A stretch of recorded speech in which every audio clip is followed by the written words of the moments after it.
Assalamualaikum warahmatullahi wabarakatuh. Yang terhormat Bapak Wirmi Eka Putra selaku dosen pengampu mata kuliah perpajakan. Perkenalkan, saya Sirawati dengan NIM C0C02101 dari program studi D3 Akuntansi Fakultas Ekonomi dan Bisnis. Di sini saya akan memaparkan materi tentang konsep biaya dalam akuntansi perpajakan.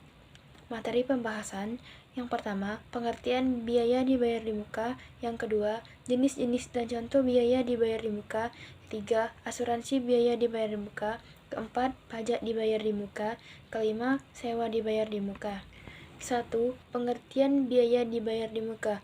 Menurut Will dan Cook, beban biaya dibayar di muka adalah pos-pos atau item yang pada awalnya dicatat sebagai harta, tetapi diharapkan menjadi beban di kemudian hari setelah melampaui kegiatan normal perusahaan.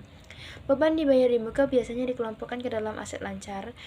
Beban dibayar di muka ini dapat berupa beban dibayar di muka atas asuransi sewa dan pajak untuk akuntansi komersil. Pencatatan beban dibayar di muka dapat dilakukan dengan dua pendekatan, yaitu pendekatan harta dan pendekatan beban. 2. Jenis-jenis dan contoh biaya dibayar di muka. Jenis biaya dibayar di muka ada biaya sewa dibayar di muka atau verified rent yang meliputi biaya sewa gedung kantor dibayar di muka dan biaya sewa kendaraan dibayar di muka. Biaya asuransi dibayar di muka verified insurance, biaya gaji dibayar di muka verified salaries, biaya bunga dibayar di muka verified interest. Pajak penghasilan atau PPh dibayar di muka meliputi PPh pasal 21, pasal 22, pasal 23, pasal 24, dan pasal 25. Pajak pertambahan nilai atau PPN dibayar di muka. Contoh biaya dibayar di muka dalam akuntansi. Dalam ilmu akuntansi, pencatatan biaya dibayar di muka dapat dilakukan dengan dua pendekatan, yaitu pendekatan neraca atau pendekatan harta dan pendekatan laba rugi atau pendekatan beban. Jika suatu perusahaan sejak awal melakukan pencatatan biaya dibayar di muka dengan pendekatan laba rugi, maka seterusnya harus konsisten, begitu juga sebaliknya. Misalnya, jika salon sayang pada bulan Juni 2022 membayar premi asuransi dengan tunai untuk 12 bulan senilai Rp 12 juta, maka jurnal umum yang harus dibuat berdasarkan pendekatan neraca adalah di bagian debit ada asuransi dibayar di muka sebesar 12 juta, di bagian kredit kas sebesar Rp 12 juta. Sementara pencatatan jurnal umum dengan pendekatan neraca laba rugi adalah bagian debit beban asuransi sebesar Rp 12 juta, di bagian kredit kas sebesar 12 juta. Setelah membuat jurnal umum, maka disusunlah jurnal penyesuaian pada bulan Desember 2022 dengan pendekatan neraca.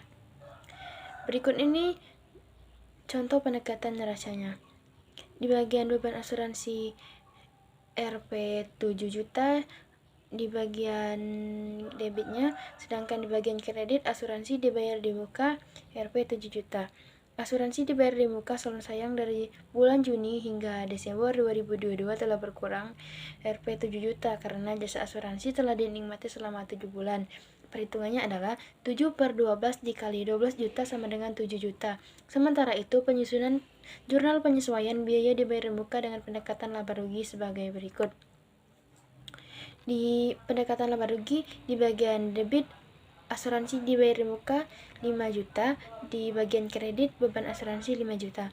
Beban asuransi salon sayang dari bulan Juni hingga Desember 2022 yang diakui sebesar 7 juta, sementara itu dalam jurnal umum telah tercatat 12 juta. Sehingga agar penyusunan laporan laba rugi dapat melaporkan bahwa beban asuransi 7 juta, maka harus dilakukan penyesuaian dengan kredit beban asuransi sebesar 5 juta. Materi ketiga yaitu asuransi biaya dibayar di muka. Asuransi biaya dibayar di muka tidak dikenakan PPN maupun pajak penghasilan. Sesuai namanya, asuransi dibayar di muka adalah pembayaran premi asuransi yang dilakukan oleh suatu perusahaan atas perorangan kepada perusahaan asuransi, baik itu sekaligus maupun sebagian, meski belum masuk tanggal jatuh tempo pembayarannya. Umumnya, cara penghitungan ini lebih sering digunakan pada perhitungan akuntansi dalam penyusunan neraca keuangan sebuah perusahaan karena pembayaran premi termasuk dalam biaya pengeluaran perusahaan. perlu dibuat sebuah keseimbangan neraca untuk mengidentifikasi keuntungan dan kerugian. Materi keempat, pajak dibayar di muka. Pajak dibayar di muka merupakan pembayaran di muka kepada kas negara atau pajak-pajak perusahaan atau pajak yang dipotong ataupun dipungut oleh pihak ketiga, di mana atas pembayaran tersebut akan diperhitungkan dengan pajak penghasilan badan pada akhir tahun, kecuali atas pembayaran PPh pasal 21 untuk pajak penghasilan dan di akhir bulan untuk pajak pertambahan nilai. Akun ini bisa jadi berupa kelebihan pembayaran pajak, misalnya PPN, masukan atau lebih bayar, yang akan ditagih kembali atau dikompensasikan terhadap liabilitas pajak masa berikutnya. Atau kelebihan jumlah PPh yang dibayarkan pada periode berjalan dan periode sebelumnya dari jumlah pajak yang terhutang untuk periode-periode tersebut, misal PPh pasal 25. Materi kelima, sewa dibayar di muka. Sewa atas tanah dan bangunan penghasilan yang diterima ataupun diperoleh orang pribadi atau badan dari persewaan tanah dan bangunan yang berupa tanah, rumah susun, apartemen, kondominium, gedung perkantoran, rumah kantor, gudang, dan industri. Dikenakan PPh final, yaitu PPh pasal 4 ayat 2 dengan tarif 10% dari jumlah bruto nilai persewaan tanah dan bangunan.